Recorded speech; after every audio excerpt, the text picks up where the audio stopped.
Meus irmãos, hoje nós escrevemos com muita displicência. Isso quando nós escrevemos, né? Eu tenho certeza que muitos dos senhores faz tempo que não escreve nada. Se escreve, escreve no celular ou no computador. Tem muitos dos senhores que não sabem, acho que mais nem pegar uma caneta. Nós não escrevemos mais cartas. Nós não escrevemos mais nem e-mails. Nós mandamos mensagens curtas e indecifráveis pelo WhatsApp e ainda mandamos o áudio para não ter que escrever. Né? Mesmo as cartas formais que ainda existem em nossos dias, e os livros que são escritos hoje em dia, eles são frutos de canetadas violentas, meio sem propósito, meio vamos ver o que dá aqui, vamos escrevendo e no final a gente junta. Hoje nós temos o costume de falar muito e dizer muito pouco. É um blá blá blá sem sentido, sem objetivo, sem método. A parte inicial de um livro ou de uma carta, na antiguidade, ela recebia uma importância muito grande. Era uma parte muito importante desses documentos. Havia e há hoje ainda, em bons livros com bons escritores, toda uma arte de organizar o sumário de um livro. O sumário de um livro não é simplesmente capítulo tal, página tal. Aquilo exige uma organização. A introdução de um livro. Essas introduções, elas sempre foram realizadas, idealizadas e executadas cuidadosamente. Por quê? Porque elas traçavam todo um roteiro do assunto que seria desenvolvido no decorrer deste livro ou desta carta. E aí nós podemos até notar aqui que Paulo começa dando o seu nome. E antigamente se fazia assim, se eu fosse escrever para alguém, se fosse escrever, por exemplo, para minha esposa, eu ia colocar, antigamente, Alberto, a minha querida esposa, saudações e tal. Hoje em dia, como é que você faz? Você já põe o nome da pessoa, assina só no final, né? E é dessa forma que antigamente se escrevia, começava-se se apresentando, e apresentando o tema a ser desenvolvido, com muito cuidado, escolhendo cada palavra. E essa introdução aos Romanos, Paulo faz exatamente isso. E é isso que nós vamos ler aqui na Palavra de Deus, na carta de Paulo aos Romanos, capítulo 1, verso 1, onde diz o seguinte: Paulo, escravo de Jesus Cristo, apóstolo chamado e separado para o Evangelho de Deus, o qual foi prometido por ele de antemão, por meio de seus profetas, em sagradas Escrituras, que se referem ao seu Filho, que como homem foi gerado da descendência de Davi, e segundo o Espírito de Santidade, pela ressurreição dos mortos, foi provado como era o poderoso Filho de Deus, Jesus Cristo, nosso Senhor.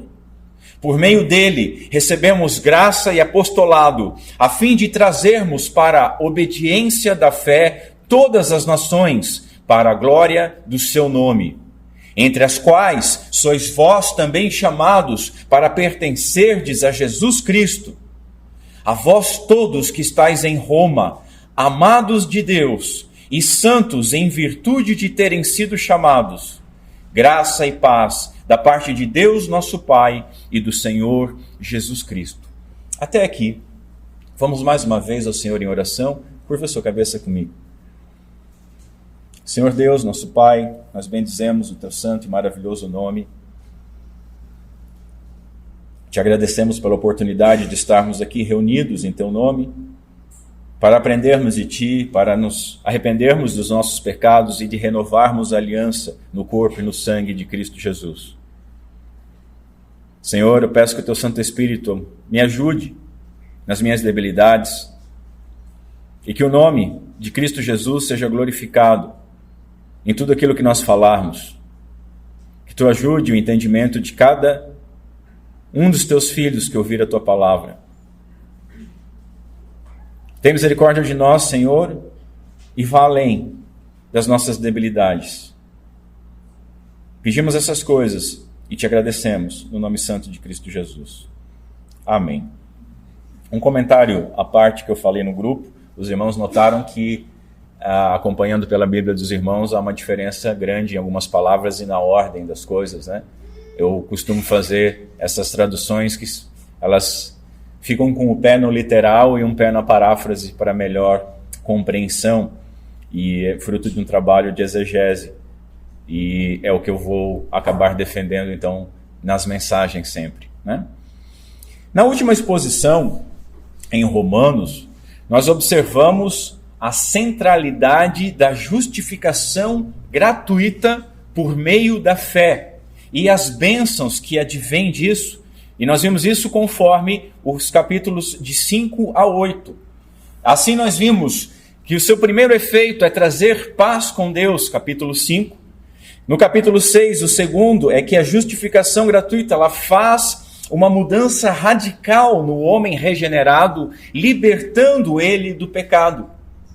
O terceiro, que o homem justificado ele está livre da condenação da lei, e ele viverá então a sua vida diante de Deus, unido em Cristo, em santidade, lutando contra a sua carnalidade e os seus pecados, isso no capítulo 7.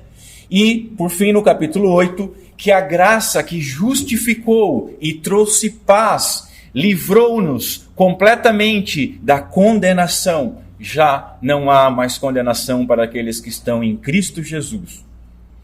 Meus irmãos, nós vimos até aqui, foram 7 exposições, uma série de panoramas introdutórios, com o objetivo de nos dar uma breve visão da carta. Nós tivemos uma ideia a respeito do autor, dos destinatários, do objetivo, tivemos algumas ideias dos temas que Paulo trata e apresentamos, em termos gerais, o Evangelho conforme o apóstolo expõe aqui em Romanos. Hoje, então, finalmente, nós vamos começar a ver a epístola verso a verso, expondo ela sequencialmente. Nós vamos partir da introdução e veremos com maior detalhe aquilo que Paulo quis dizer em cada palavra, em cada frase. Isso, claro, sem perder o contexto geral de toda a carta aos Romanos. Por quê? Porque Romanos não é uma coleção de ditos, de ditados, de aforismos. Nós somos acostumados, e muitos dos senhores foram acostumados a ouvirem várias pregações de um verso aqui, um verso lá, fora de contexto, querendo provar qualquer coisa com a carta. A carta toda, ela tem uma coerência. A carta toda foi escrita com uma determinada intenção. Ela tem começo, meio e fim, e ela tem objetivo. E nós vamos ver então, verso a verso, respeitando todo esse contexto. Assim, hoje eu me proponho apresentar para os senhores 2 coisas. A primeira, a identidade de Paulo, conforme ele se apresentou aos romanos. E depois nós vamos ver a identidade do Evangelho, conforme descrita aqui por Paulo nesta introdução. Normalmente, o cabeçalho das cartas era curto. Um cabeçalho normal de uma carta seria: Paulo aos meus irmãos em Roma, graça e paz. Paulo, inclusive, em algumas epístolas, ele é mais breve. E Romanos é o cabeçalho mais longo de todas as cartas de Paulo. Em grego são 93 palavras. E um estudioso em grego, ele nos traz uma informação muito importante. E isso, basicamente, foi o que a gente viu naqueles panoramas. Ele destaca que, quando Paulo escreveu esta carta, ele estava se dirigindo a uma igreja que ele não conhecia pessoalmente, situada numa cidade que ele nunca tinha visitado. Essa cidade era a maior cidade, a capital do maior império do mundo até então. Razão pela qual o apóstolo ele escolhe com muito cuidado cada uma de suas palavras. E nós ainda cremos na inspiração divina da Escritura, além da sabedoria de Paulo, então nós devemos ter isso com todo o texto bíblico. Não existe uma vírgula no texto bíblico que está ali de graça. Tudo é inspirado por Deus e tem um propósito e um objetivo. Além dessas coisas, circulavam boatos a respeito de Paulo, mentiras envolvendo o apóstolo. E assim então ele se apresenta se definindo por aquilo que ele crê e por aquilo que ele prega E isso é muito interessante. E por fim, havia também o desejo de Paulo de que Roma fosse a base de um futuro trabalho na Espanha. Então ele tivesse a base em Roma e pudesse chegar à Espanha. O Dr. Lloyd Jones fala uma coisa muito interessante que a gente deve guardar nas nossas leituras bíblicas e é de muito utilidade aqui nesse momento. Ele escreve o seguinte: às vezes eu sinto que muitos cristãos, eles se privam de algumas bênçãos grandiosas e vitais por ignorarem essas declarações preliminares. A nossa tendência, ele diz, é passar por elas apressadamente e pensar que as introduções elas são sem importância. Nós queremos chegar à porção carnuda, como lhe chamamos, aquilo que realmente nos interessa, e assim, sem perceber, nós passamos por alto por muitas coisas que são do maior valor possível para o cristão. E os irmãos me conhecem, e eu posso dizer para os irmãos que nós não faremos isso. Muito pelo contrário, nós vamos nos demorar algumas mensagens somente nessa rica introdução, extraindo dela o máximo que nós conseguirmos para a nossa edificação e para o nosso entendimento do Evangelho, e que Deus, por meio do seu Santo Espírito, se agrade em nos iluminar para isso. Sendo assim, irmãos, em primeiro lugar, nós vamos ver a identidade de Paulo. Paulo, ele se autodesigna alguma coisa aqui. E a primeira coisa que ele diz a respeito dele mesmo é que ele é escravo de Jesus Cristo. Isso é muito interessante. Nós gostamos de nos colocar como grandes homens de Deus, né? Nós nos achamos às vezes o último biscoitinho do pacote. Nós esquecemos que somos pó e pecado, que somos vermes, e que fomos chamados à servidão de um glorioso Senhor. É assim que Paulo se definia, escravo. E somente depois dele se definir como escravo é que ele diz, apóstolo. Apóstolo chamado. Primeiro eu sou escravo. Paulo, ele era um mensageiro cativo da missão que lhe foi dada pelo Senhor. Paulo, ele não é senhor, mas ele é escravo do rei. Assim, o seu primeiro título, o que ele colocava na frente, como ele se apresentava, era escravo do Senhor Jesus Cristo. No Antigo Testamento, a palavra servo de Deus, ela era um título muito honroso. E há alguns especialistas que, até versões bíblicas, que trazem Paulo servo de Jesus, atenuando esse servo e fazendo uma ligação com o Antigo Testamento. No Antigo Testamento nós vemos Moisés, Josué, Davi e os profetas sendo tratados como servos de Deus. Assim eles eram chamados.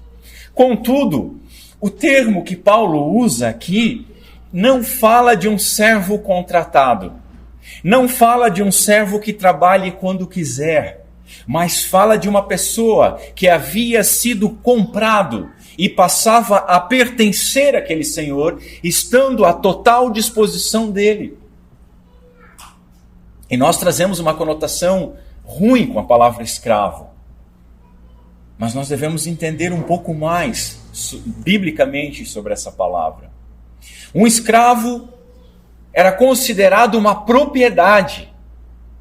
Paulo, escravo do nosso Senhor Jesus Cristo. Propriedade. Já viram aqueles carros? Propriedade de Deus, propriedade de Jesus. Não dá carona para o irmão, mas é propriedade de Jesus. Faríamos bem em não tatuarmos, mas escrevermos em nossos corações e vivermos de acordo com isso. Alberto, escravo do nosso Senhor Jesus Cristo. Paulo se define dessa forma, como uma propriedade do Senhor, uma propriedade para servir e fazer a vontade do Senhor. Um teólogo diz que o termo exprime a pertença total e a vassalagem completa. Servo, escravo não tem vontade. A vontade de Paulo era fazer a vontade de Deus. Assim como Cristo Jesus, assim como ele pôde dizer que era imitador de Cristo e que nós deveríamos ser seus imitadores nisto. Esse termo era muito significativo para os romanos. Fala-se que em Roma, o número de escravos era maior do que o de cidadãos livres. O Império Romano, não só a cidade de Roma, mas o Império Romano, estima-se que havia entre 60 e 100 milhões de escravos. Então era um termo que eles identificavam imediatamente. E para alguém que conhecesse isso, seria uma qualificação desonrosa. Mas um escravo, por exemplo, do imperador, um escravo de uma pessoa rica, ele estava numa posição social, ele tinha mais autoridade e mais liberdade do que um cidadão livre comum. A gente conhece isso hoje. Um copeiro do rei tem mais autoridade do que nós. Um mordomo do presidente tem mais autoridade que nós, ele vai a lugares que nós não podemos ir, ele é servido por outros como nós não somos. E Paulo, meus irmãos, Paulo ele não é escravo de um simples imperador, mas Paulo é escravo do rei dos reis, do senhor dos senhores. Paulo é escravo do Filho de Deus. Então carrega humildade e ao mesmo tempo honra. Devemos aprender que todos nós temos um Senhor. E que todo ser humano tem um Senhor. Nenhum ser humano é livre em nenhum momento da sua vida. Nós, cristãos, todos éramos escravos do pecado. Todos éramos escravos de Satanás. E agora nós fomos chamados a sermos escravos do Senhor Jesus Cristo. Senhor Jesus Cristo. Dirigindo-se aos crentes, Paulo diz: não sois de vós mesmos, porque fostes comprados por preço. 1 Coríntios. Nós, meus irmãos, não somos de nós mesmos. Nós fomos comprados por preço. E um preço incalculável. Fomos comprados pelo sangue do Redentor, pelo sangue do Filho de Deus, pelo sangue de Jesus Cristo, nosso Senhor. Jesus Cristo, então, é o nosso Senhor por direito de compra. Mas veja, se Ele não é teu Senhor, tu continua sendo Senhor, tendo como Senhor o pecado. Sempre somos servos, sempre somos escravos. Nós devemos compreender, irmãos, que o verdadeiro liberto é aquele que se deixa guiar pela vontade divina, sujeitando-se absolutamente a ela. É isso que é ser chamado à liberdade. Hoje nós temos liberdade de dizer não ao pecado e de obedecermos àquele que tem uma vontade boa, perfeita e agradável, que não nos ordena nada que nos prejudica, que não nos proíbe nada que nos faria bem. Uma das características da glória que nós tanto ansiamos, o paraíso, é uma total obediência. E se você não quer ter esta obediência hoje, o que você espera no futuro na glória? Lá seremos obedientes como os anjos hoje são obedientes, sem questionar. Hoje, meus irmãos, é o tempo que nós devemos reconhecer e aprender a nos submeter ao nosso Senhor. A maioria das pessoas deseja um Salvador, mas não quer um Senhor. Existem até pessoas que dizem, existem teólogos que ensinam que a pessoa pode ter primeiro Jesus como Salvador, mas ela ainda não se dobrou ao Senhor, ela já é salva, mas ao longo da vida ela vai se dobrar e um dia então ele vai ser Senhor. Besteira. Nós não podemos separar o nosso Senhor Jesus Cristo dos seus atributos. Todo cristão verdadeiro é escravo do Senhor Jesus Cristo. Coloque isso na sua cabeça.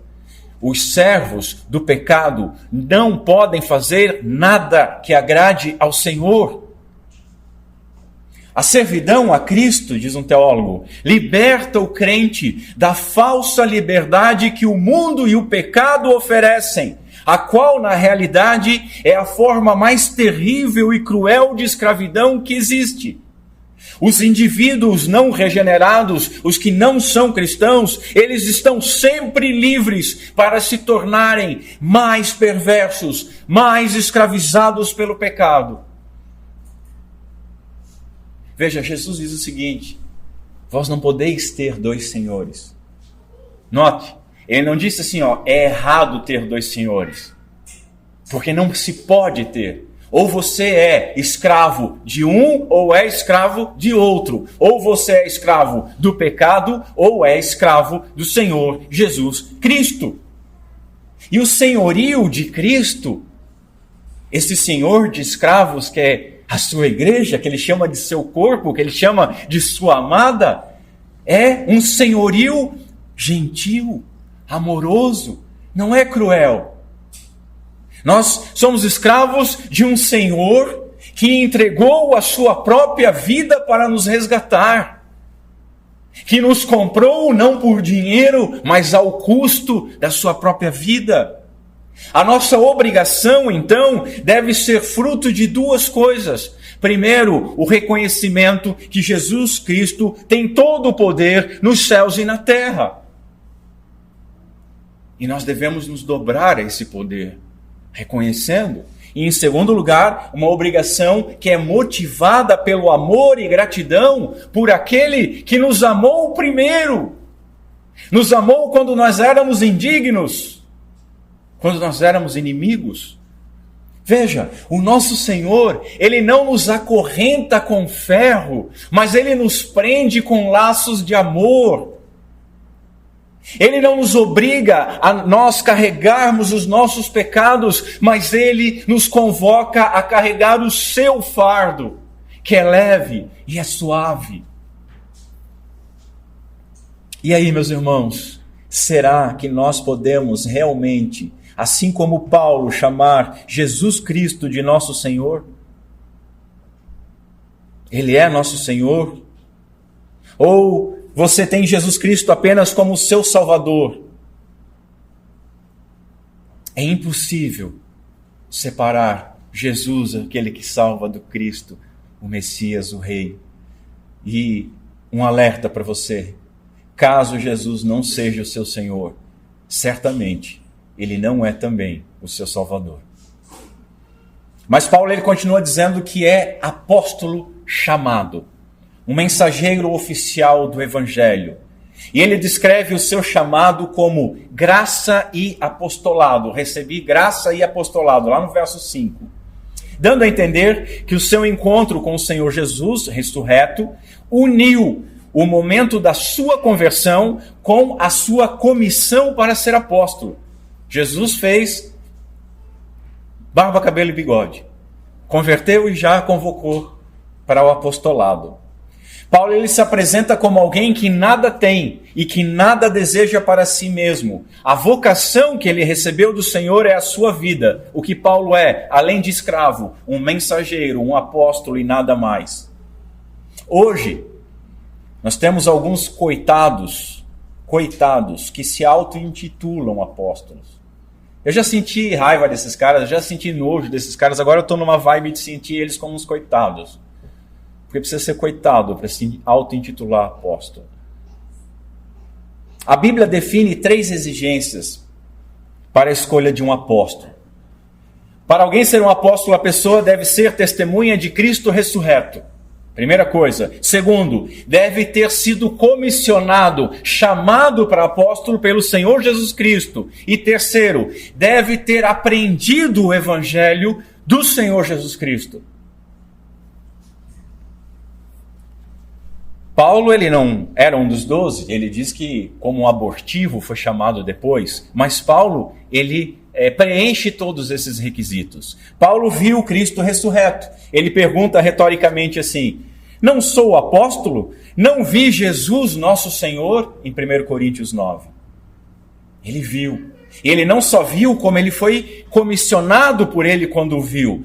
Ele dá o seu testemunho lá em Atos dizendo o seguinte: então eu perguntei, quem és tu, Senhor? Ao que o Senhor respondeu, eu sou Jesus, a quem tu persegues. Mas levanta-te e firma-te sobre os teus pés, porque para isso te apareci, para te constituir ministro e testemunha, tanto das coisas em que me viste como ressurreto, como daquelas as quais te aparecerei ainda, livrando-te do povo e dos gentios, para os quais te envio, para que lhes abrires os olhos e os converteres das trevas para a luz e da potestade de Satanás para Deus, a fim de que recebam eles a remissão dos pecados e herança entre os que são santificados pela fé em mim. Convocou para apóstolo, disse que ele ia testemunhar aquilo que ele viu e as coisas que o Senhor ainda ia lhe mostrar. E Paulo confirma isso. Paulo não aprendeu o evangelho dos apóstolos. Paulo aprendeu o evangelho do próprio Senhor Jesus Cristo. Lá em Gálatas ele diz o seguinte: faço-vos, porém, saber, irmãos, que o evangelho por mim anunciado não é segundo o homem, porque eu não o recebi, nem o aprendi de homem algum, mas mediante revelação de Jesus Cristo. Se nós encontrarmos alguém que tenha essas características hoje, a gente poderia pensar um pouco. Mas ainda tem mais uma questão. Os apóstolos foram chamados para colocar os fundamentos da igreja, como Efésios deixa claro. E os fundamentos da igreja já foram colocados. Nós temos os profetas e os apóstolos que nos deram o cumprimento das profecias registradas. Não há necessidade de apóstolo hoje. O chamamento, então, e o apostolado de Paulo andaram de mãos dadas. Foi no mesmo momento, ele foi chamado já direto para trabalhar, ele não teve um tempinho para ficar no banco. Apesar que ele fica um tempo resguardado, fica lá o tempo que a gente chama de cadeia, né? Quando o cara conhece a jaula do calvinista, para não ficar bobo, não sair querendo ensinar todo mundo e coisa. Paulo ficou um tempinho, Paulo teve que aprender. Mas ele já teve um chamado direto. Você vai aprender porque você vai ser um apóstolo meu. O que nós aprendemos, meus irmãos, disso? A primeira coisa que nós aprendemos é que nós precisamos ouvir Paulo como um apóstolo. O que ele fala tem autoridade. As pessoas ficam querendo arrumar picuinha com Paulo. O que ele fala do casamento eu não concordo. O que ele fala das mulheres eu não concordo. O que ele fala de pastoreado feminino que não existe eu não concordo. Eu acho que ele fala do homossexualismo eu não concordo. Eu acho que Paulo Paulo tem autoridade apostólica. A função deles, eu já falei, era edificar os fundamentos da igreja. O velho Rod, ele diz que Paulo, falando como mensageiro de Cristo, ele falava como Cristo falava, como alguém que tinha autoridade, não como um mestre comum. E hoje, meus irmãos, hoje nós temos o registro das Escrituras. Nós temos o registro das promessas dos profetas e o registro do cumprimento feito pelos apóstolos ou de pessoas próximas, guiadas pelos apóstolos. Por isso, hoje, nós não precisamos mais, tanto dos profetas, como no Antigo Testamento, quanto dos apóstolos. Não há nada novo para ser trazido. Nós temos as Escrituras, e as Escrituras devem nos bastar. Lembra de Jesus falando da história do Abraão, o rico e o Lázaro? O rico dizendo: deixa eu voltar para alertar meus irmãos. Disse, não, eles têm as Escrituras. Se eles não creem nas Escrituras, ainda que um morto ressuscite, também não vão crer. Nós temos as Escrituras. Nós então precisamos do quê? De apóstolos? Não, precisamos de mestres, precisamos de missionários, precisamos de pastores íntegros que ensinem tudo aquilo que foi registrado nas Escrituras.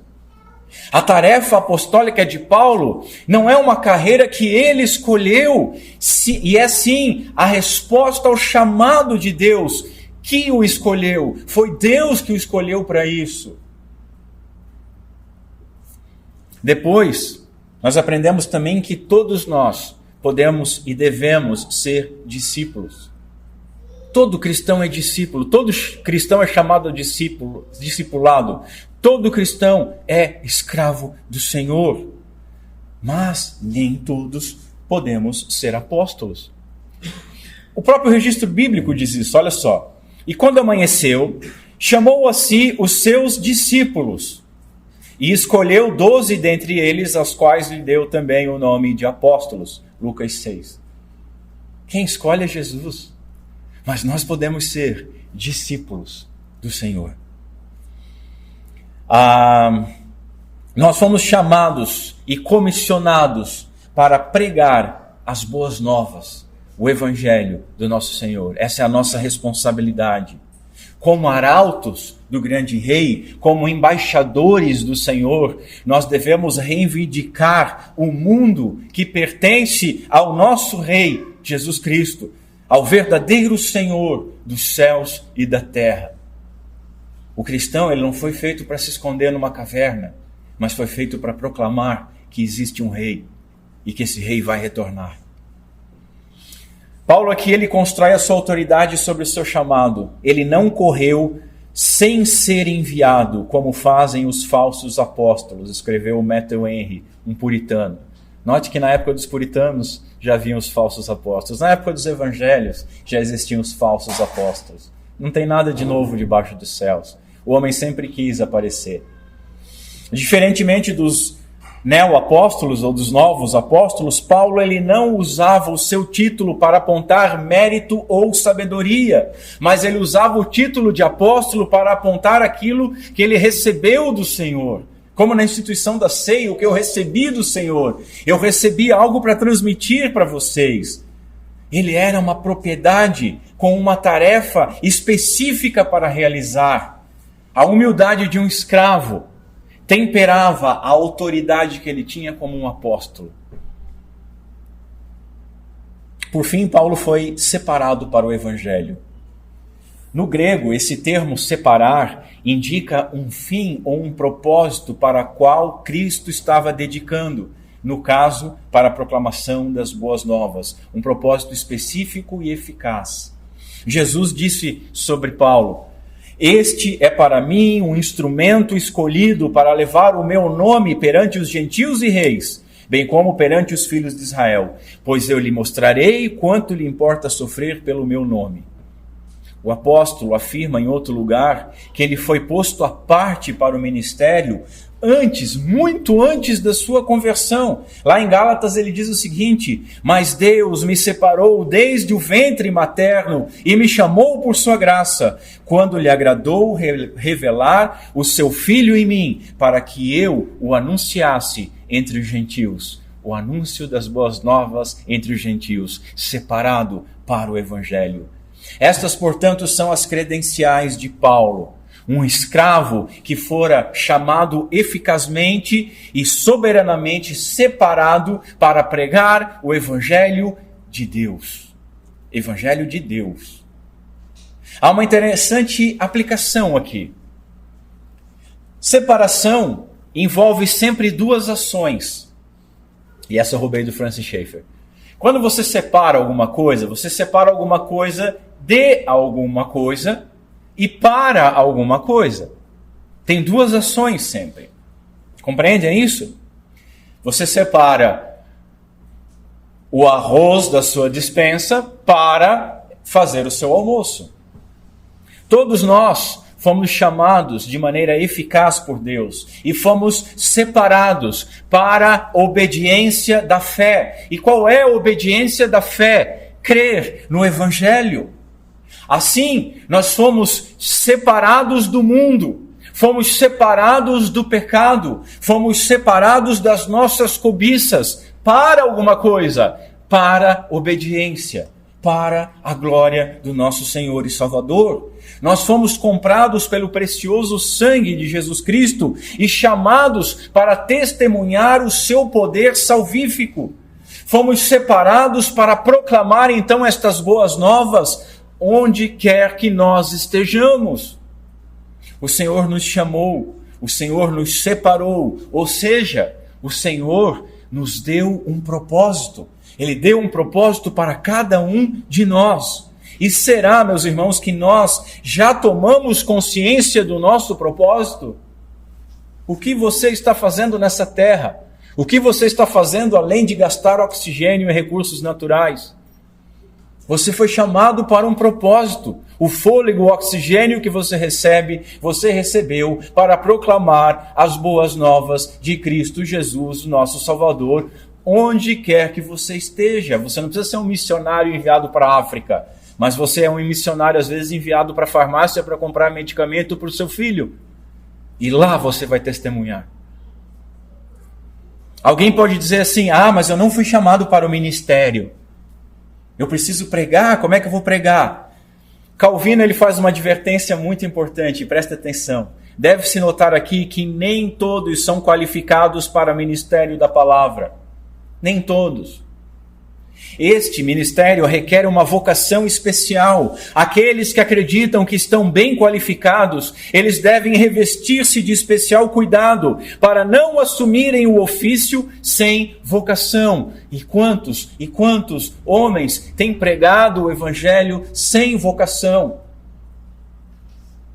Que poderiam pregar na fila do mercado, no posto de gasolina, no chão de fábrica, mas assumiram uma forma gloriosa para eles, pomposa, atrás de um púlpito. Irmãos, isso aqui é um peso de cruz. Quando você leva a sério. As pessoas pegam isso aqui por poder, para ter autoridade, alguns para ganhar dinheiro.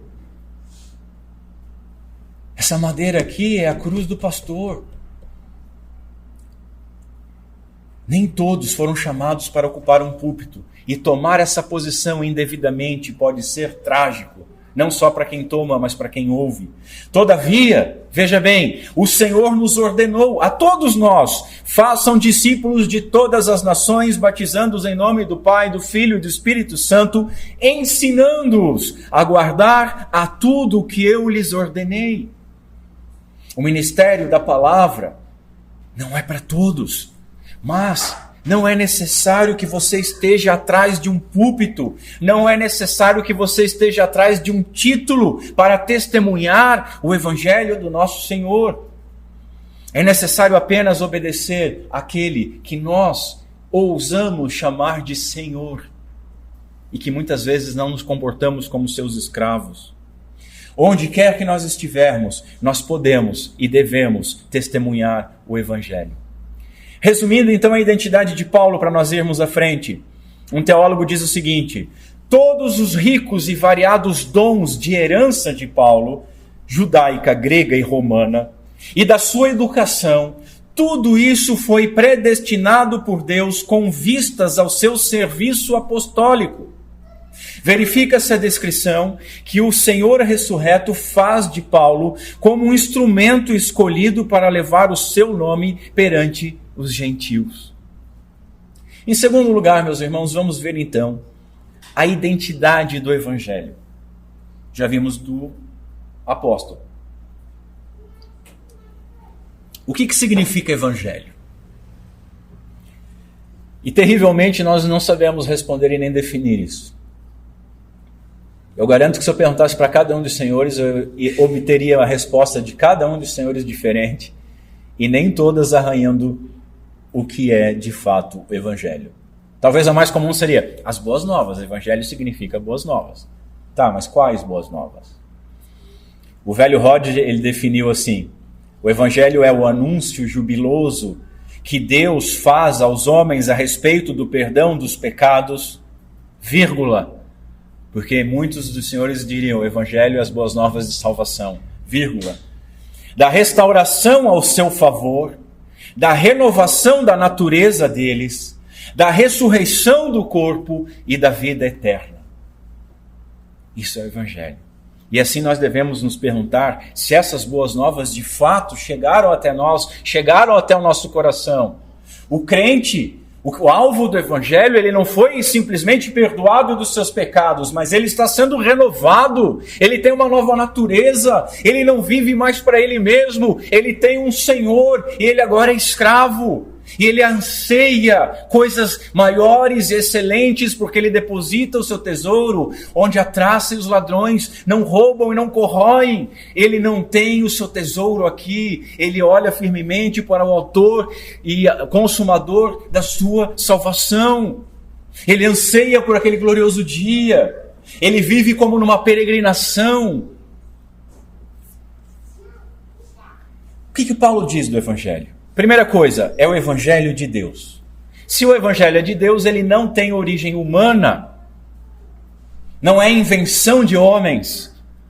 Não foi uma boa ideia ou uma grande ideia de alguém. Não foi o ópio para deixar o povo atordoado, como disse Karl Marx. Não é humano. A palavra evangelho, ela tinha um significado muito importante para os habitantes do Império Romano. Porque o evangelho vem lá do grego, evangelho, e esse termo ele era usado pelo imperador. Os irmãos sabem que no início da igreja, os crentes foram perseguidos porque eles eram ateus. Porque havia uma adoração ao imperador, a César. César era tratado como Deus, divinizado. E você não podia ter outro senhor. Por isso que sempre que você vê a palavra Kyrios, Senhor, no Novo Testamento, é de grande ousadia, porque as pessoas ali, os crentes, a Bíblia está dizendo, Cristo é o Senhor, Jesus é o Senhor, e não César. Então, guardem isso, César, o imperador, era Deus para o Império Romano. E assim, quando nascia um herdeiro do imperador, ou quando esse herdeiro chegava na maioridade, ou quando esse herdeiro iria assumir o trono, isso era proclamado pelo reino como as boas novas, como o evangelho do imperador.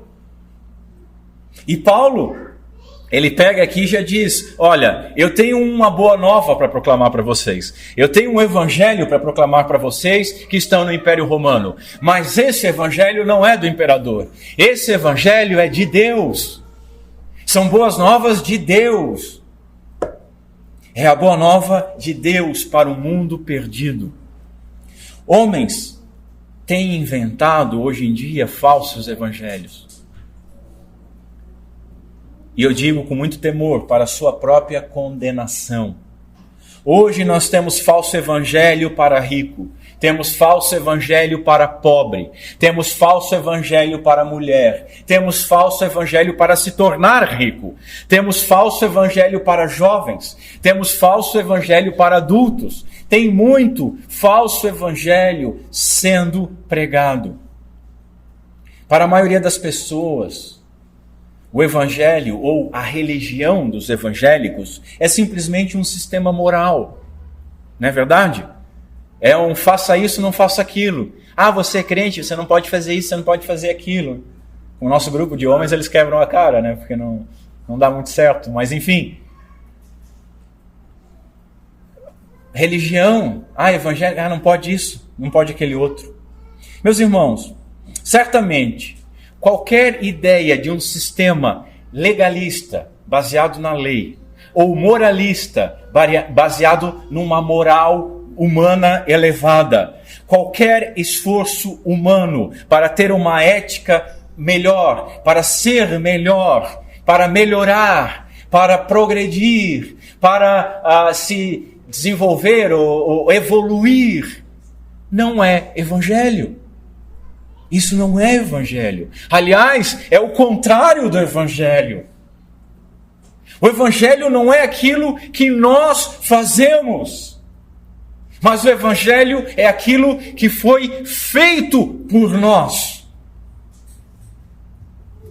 Nós não falamos sobre nós não falamos sobre o que os homens fizeram ou têm de fazer, mas quando pregamos o evangelho, nós falamos sobre aquilo que Deus fez. São boas novas que vêm da parte de Deus. Nós usamos o termo como sinônimo, evangelho, de perdão de pecados, mas nós acabamos limitando tudo o que Deus fez. Muito mais do que perdoar pecados. O alvo final da nossa eleição, diz Paulo em Romanos 8, é a glorificação. O alvo final da nossa eleição, conforme Paulo diz em Efésios 1, é a adoção. Não é só perdão de pecados. É muito mais. Nós não podemos limitar o que Deus fez. E o que Deus fez? Lloyd Jones ele cita algumas passagens onde Paulo responde o que é o evangelho nas palavras de Paulo. Notem, Deus estava em Cristo reconciliando consigo o mundo, Aquele que não cometeu pecado, Deus o fez pecado por nós. Vindo a plenitude dos tempos, Deus, ele enviou o seu Filho, nascido de mulher, nascido sob a lei, para remir os que estavam debaixo da lei. É muito mais do que somente perdão de pecados. Essa é a boa nova de Deus. Agora observe o seguinte: o autor do Evangelho não é o Filho, mas Deus, o Pai. Paulo diz o Evangelho de Deus. O Evangelho é de Deus. Nós já veremos onde é que o Filho se encaixa. Calma, não peguem as suas Bíblias de estudo para jogarem em mim. Não peguem as suas pedras. Nós não estamos desprezando aquele que é o assunto do Evangelho, que é o assunto de toda a Escritura. Não é isso? Jesus é o tema. Mas aqui Paulo está falando da origem, da onde vem o Evangelho, de quem vem o Evangelho. É isso que Paulo está falando. Qual foi a santa mente que concebeu o Evangelho? O Evangelho que tem Deus por seu autor e que tem origem divina e procedência celestial, nas palavras de um puritano. Veja, Paulo em 1 Timóteo capítulo 1, ele escreveu o seguinte: segundo o Evangelho da glória do Deus bendito, a qual fui encarregado. Eu vou ter que citar o Lloyd Jones para não dizer que eu estou falando isso com a minha autoridade. Mas ele diz o seguinte: é o plano do Pai. É o grande movimento do Deus eterno. É algo que foi posto em execução pelo Filho e por meio do Filho. O Pai enviou o Filho a fazê-lo. Mas é o Evangelho de Deus acerca do seu Filho, Jesus Cristo, nosso Senhor. Essas são as palavras de Paulo. Foi Deus que o enviou para fazê-lo. E nós sabemos disso. Mas nós não paramos para pensar nessas coisas. Foi Deus que amou tanto o mundo que enviou o seu Filho. Note, o Pai amou tanto que enviou o seu Filho, que foi concebido pelo poder do Espírito Santo. A Trindade toda está envolvida, mas cada pessoa da Santa Trindade tem o seu papel, tem a sua função. E o Evangelho é o Evangelho de Deus. Paulo, em segundo lugar, ele foi acusado de ensinar uma nova doutrina. O Evangelho não é um plano B de Deus, porque o primeiro falhou. A lei falhou. Adão e Eva falharam. A lei falhou. Né? Plano B, plano C. Deus não tinha mais o que fazer. Aí Jesus disse, deixa que eu vou lá resolver. Então vai lá, filho, vamos lá, vamos ver o que dá. Não é isso. Cristo, a palavra nos diz, foi crucificado desde antes da fundação do mundo. Esse é o plano de Deus. O plano de Deus não tem tropeço, não tem desvio, não tem rota alternativa. O plano de Deus é uma linha reta, traçada na eternidade, que conduz à eternidade para a glória do seu nome. O Evangelho, a concepção do Evangelho ocorreu na eternidade. E ele foi anunciado na história bem no início, lá em Gênesis. Ele foi prometido ao longo de toda a história por meio dos profetas, palavras essas que, como Paulo diz aqui, foram registradas em Sagradas Escrituras. O Evangelho não está restrito ao Novo Testamento, porque ele já era apresentado no Antigo Testamento. Jesus e os apóstolos fizeram todas as suas pregações no Antigo Testamento. Já pararam para pensar nisso? É no Antigo Testamento que nós encontramos também o Evangelho. Falando de um modo geral, nós podemos dizer que o Antigo Testamento contém as promessas. E o Novo Testamento, ele revela como essas promessas, elas foram, elas estavam e elas seriam cumpridas. Veja, prometido de antemão por meio dos seus profetas, Paulo escreve aqui. Foi primeiro anunciado o Evangelho pelos profetas, numa forma ainda de promessa, conforme o registro bíblico. Como eu falei antes, ele foi anunciado por Deus, logo após a queda. Na sentença a Satanás, Deus anuncia a sua aliança eterna. Um teólogo, ele diz o seguinte, teólogo reformado, falando em uma linguagem que até as crianças podem entender, O Antigo Testamento é pelo Novo Testamento explicado. O Novo Testamento está no Antigo Testamento contido. Ou de forma semelhante, o Novo Testamento está no Antigo Testamento oculto. E o Antigo Testamento está no Novo, revelado. Assim, o Evangelho, meus irmãos, é tanto a promessa quanto o cumprimento de Deus. A boa nova de que Cristo é o Salvador está então, portanto, em perfeita harmonia com a antiga aliança, porque no Antigo Testamento nós temos essa promessa e no Novo Testamento nós temos esse cumprimento, escreveu Augusto Nicodemos. Não é uma ideia nova, mas é uma promessa, e uma promessa antiga, que agora ela aconteceu na história, que agora ela se desenrolou e aconteceu, chegou à plenitude do tempo. E essa é a única característica de novidade na pregação de Paulo. A boa nova, a novidade que ele traz é que agora se cumpriu a promessa de Deus em Cristo Jesus.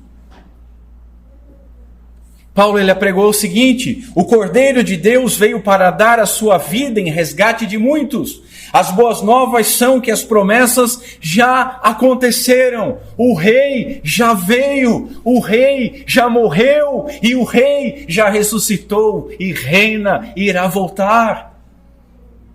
Aconteceu. Ouçam as boas novas. As promessas, por isso que ele sempre ia primeiro nos judeus. Tudo aquilo que vocês estão esperando, estão aguardando, estão orando, aconteceu. É quase como se Paulo estivesse dizendo que Cristo não desceu à terra inesperadamente, nem introduziu um novo gênero de doutrina que jamais fora ouvida antes, porquanto Cristo e o seu evangelho, eles foram prometidos e foram sempre esperados desde os primórdios mais remotos do mundo. Palavras de Calvino. Meus irmãos, essa é a grande boa nova. Ela tem origem em Deus, ela vem de Deus. E essa é a boa nova, é o cumprimento da promessa. Elas foram prometidas em Sagradas Escrituras. E isso nos leva ao próximo ponto, o assunto do Evangelho. Agora sim, a boa nova não é uma doutrina. A boa nova é Jesus, o Cristo de Deus. É a plenitude concreta de Deus. É a revelação completa, plena de Deus. O assunto do Evangelho é aquela pessoa que se acha no mais sublime nível da realidade. Jesus Cristo, nosso Senhor. Por isso o apóstolo Paulo diz no verso 4 que o Evangelho é sobre Jesus Cristo, nosso Senhor. E meus irmãos, nós faríamos muito bem de parar de simplificar as coisas. Jesus, Cristo. Nós esquecemos das coisas. Nós esquecemos que é Jesus Cristo, nosso Senhor. A igreja, nosso Senhor. A gente esquece dessas coisas. E por incrível que pareça, quem me chamou a atenção disso, não porque falou sobre isso, mas pela forma que falava, foi o saudoso já filósofo Olavo de Carvalho.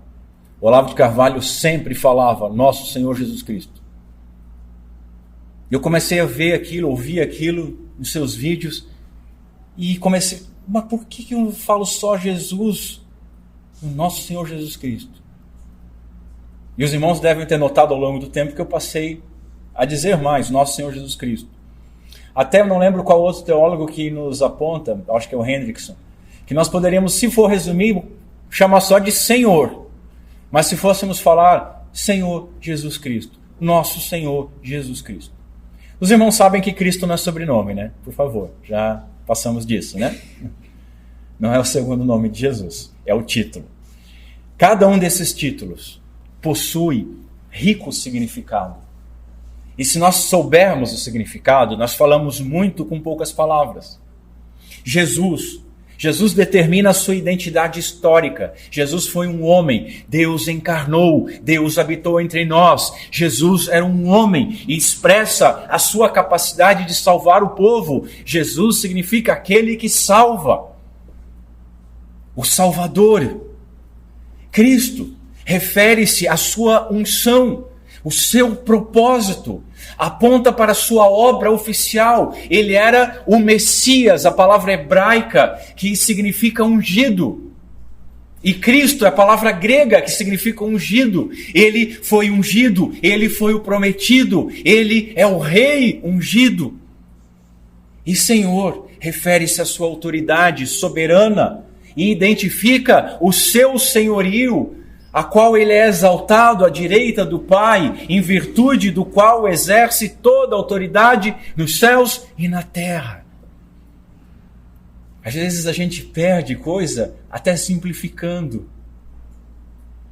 Nosso Senhor Jesus Cristo é rico de muito conteúdo. Se você vai fazer uma oração com calma, você está desesperado, e você começa a orar: meu Senhor Jesus Cristo, meu Senhor, Ele é meu, Ele me chamou, Ele me adotou, eu estou em comunhão com Ele, eu sou um com Ele, meu Jesus, meu Salvador, aquele prometido que salva, Cristo ungido, o Rei, Senhor, Ele é Senhor, eu sou servo.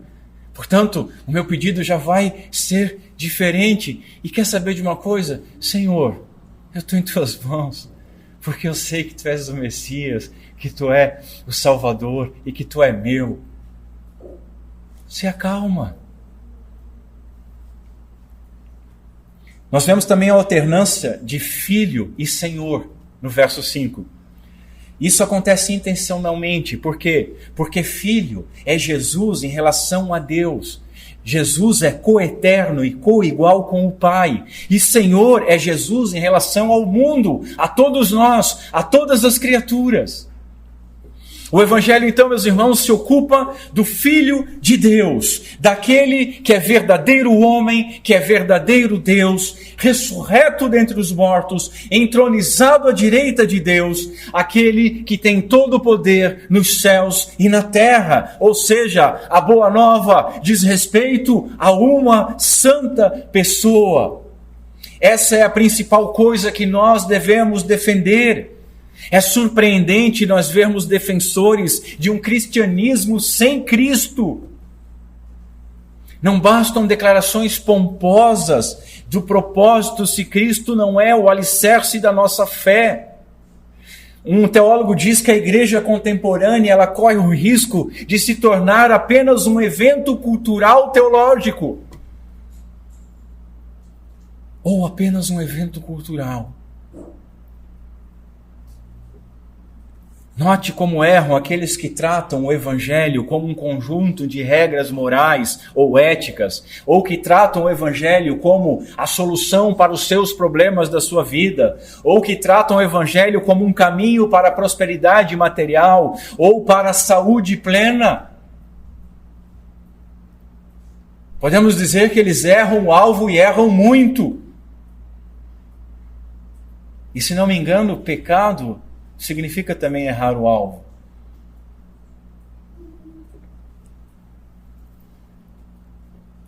Calvino diz que Paulo está nos ensinando uma coisa importantíssima, que todo o Evangelho está contido em Cristo. Toda a boa nova está contido em Cristo. Ou seja, desviar-se de Cristo, mesmo que seja apenas um passo, significa privar-se totalmente do Evangelho, visto que Cristo é a expressa imagem do Pai. Não há por que nos sentirmos surpresos com o fato de que Ele é simplesmente posto diante de nós como aquele que é tanto o objeto quanto o centro da nossa fé, de toda a nossa fé. Ele é o centro, Ele é o tema, Ele é o objeto da nossa fé. Essa foi a mensagem que Paulo proclamou imediatamente após a sua conversão, lá em Atos 9, que registra o seguinte: e logo pregava nas sinagogas a Jesus, afirmando que este é o Filho de Deus.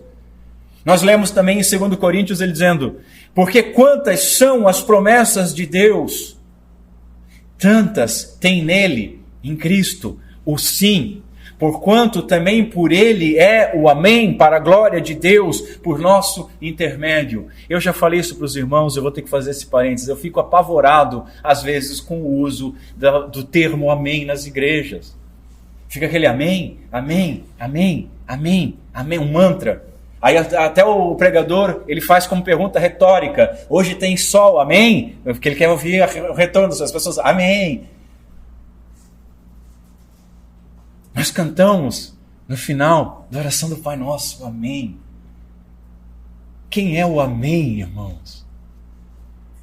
O amém é o sim de Deus. Quem é o amém? O amém é o sim de Deus a todas as promessas do Evangelho do Antigo Testamento. Quem é o amém? Cristo é o amém de Deus. Todas as promessas de Deus em Cristo são sim e amém. E o Evangelho é o cumprimento dessas promessas. Cristo é o cumprimento dessas promessas. Cristo é o cumprimento do Antigo Testamento.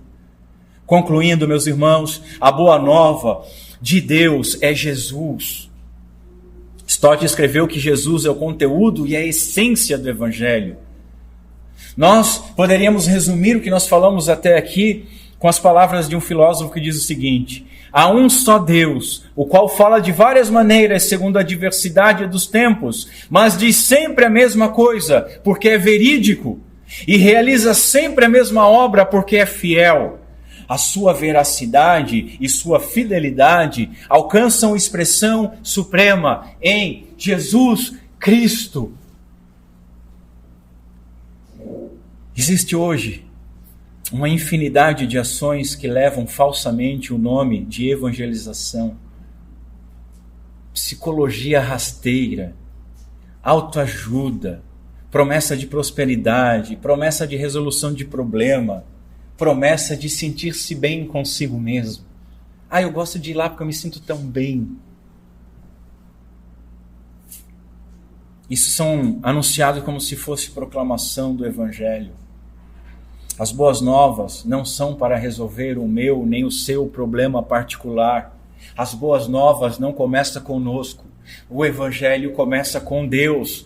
Um Deus santo. Ele foi ofendido pela quebra da sua santa lei. E essa é a má nova. Isso é que faz a boa nova ser boa. O Evangelho são as grandiosas boas novas de Deus, que vêm tratar com o problema que aflige toda a humanidade, o pecado.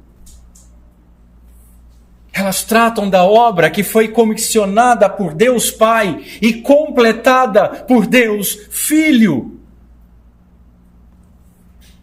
A gente vai falar bastante de Paulo, mas um teólogo diz o seguinte: engana-se quem quiser ver em Paulo o herói, o vencedor, o grande, o valoroso, o santo. Porque o santo, o valoroso, o grande, o vencedor, o herói é só Cristo. Portanto, Deus. Paulo se define como escravo de Jesus Cristo. Teríamos nós coragem de dizer o mesmo sobre nós? Que Deus nos ajude. Jesus Cristo era o seu tema, era o que lhe definia como pessoa. Paulo chegou a dizer aos Coríntios que ele estava determinado a não saber coisa alguma, a não ser Cristo e este crucificado. Será que nós podemos dizer o mesmo de nós? Nós falamos muito de nós mesmos, nós falamos mais de nós do que do Senhor. Mas quanto mais nós crescermos em graça, em piedade, menos nós vamos falar sobre nós e mais nós vamos falar do nosso Senhor Jesus Cristo. Veja, nenhum de nós foi chamado para ser apóstolo, mas todos nós fomos separados em alguma medida para o Evangelho de Deus. A diferença entre Paulo e nós é intensidade. Porque todos nós fomos comissionados à boa nova de Deus, que Jesus Cristo nos salvou para a glória do seu nome, e somos chamados então a viver em obediência a Ele, que nos comprou com seu sangue, a quem nós chamamos de Senhor e Salvador.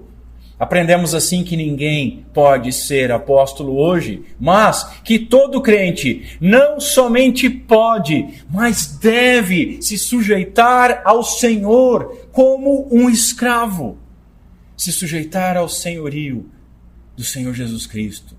Devemos aprender também que o Evangelho, ele precisa ser nosso, meus irmãos. Paulo chama de meu Evangelho, porque ele foi seu mensageiro oficial e porque dizia a respeito de Paulo, falava a respeito de Paulo. O Evangelho é também nosso Evangelho, porque segundo o verso 5, ele fala sobre a respeito da salvação de todos os povos. E entre a salvação de todos os povos nós estamos incluídos. É ainda nosso Evangelho, porque o Evangelho pertence à Igreja de Deus, porque a Igreja, ela é fruto do Evangelho. Agora, meus irmãos, contudo, somente serão boas novas para mim e para você, se esse for o nosso Evangelho. Se você puder dizer, esse é o meu Evangelho, assim cada um de nós deve dizer, meu Evangelho, porque esse Evangelho é a base da minha fé, da esperança e salvação que eu tenho, porque eu creio no Evangelho, obedecendo a ordem do Evangelho, que é crer que Deus, Pai, enviou Jesus Cristo, seu Filho, para reconciliar o mundo com Deus, livrando-me totalmente da culpa dos meus pecados, das quais eu me arrependo profundamente e diariamente. Que Deus, Pai, seja misericordioso conosco, por meio de Cristo Jesus. Vamos ficar em pé.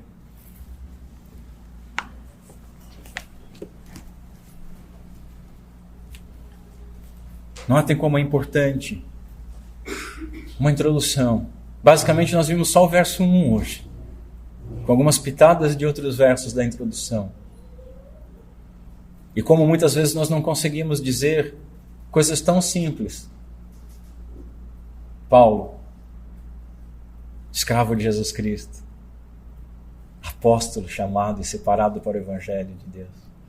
Evangelho de Deus, da qual foi prometido em Sagradas Escrituras a respeito do seu Filho, Jesus Cristo, nosso Senhor. Curva a sua cabeça. Senhor Deus, nosso Pai, tem compaixão de nós, que patinamos em coisas tão simples, que esquecemos de coisas tão simples, que acabamos dando cabeçada à nossa vida para nosso prejuízo, por esquecer dessas coisas. Obrigado, Senhor, por oportunidades como essa, onde nós somos relembrados do Teu objetivo, do Teu amor, da Tua graça, do Teu poder, onde somos relembrados das nossas responsabilidades, onde somos lembrados do Teu amor que nos abençoa profundamente. Nos ajuda, Senhor, a jamais separarmos em nosso coração, em nossa vida, o Salvador do Senhor.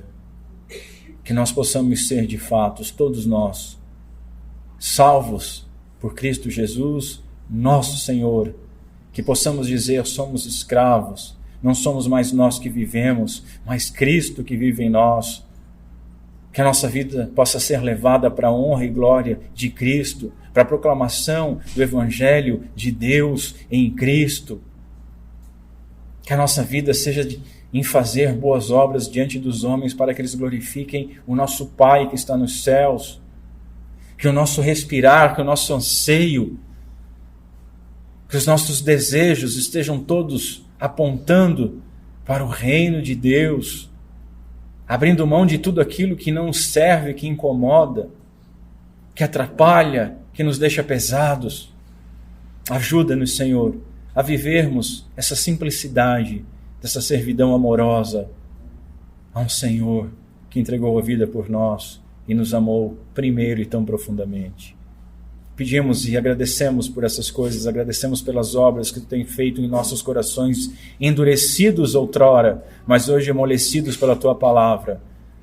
Te agradecemos no nome santo de Cristo, Jesus, nosso Senhor. Amém.